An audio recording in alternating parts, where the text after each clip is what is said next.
Imana ifashe ntagaruke ubwiza ukuri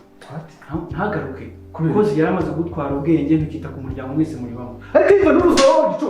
hanyuma uteke uze gukora amasukano hose sagire n'akantu na gato kaza gusigara kaza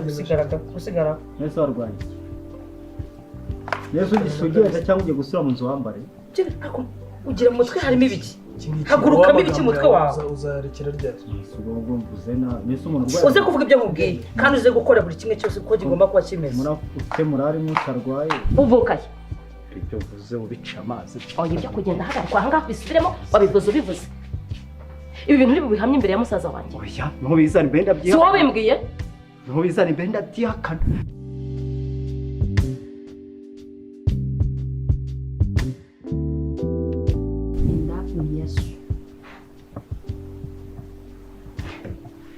kana n'uguzi nyirayo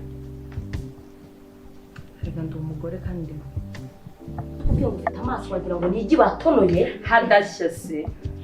yego hadashya uvuze hashye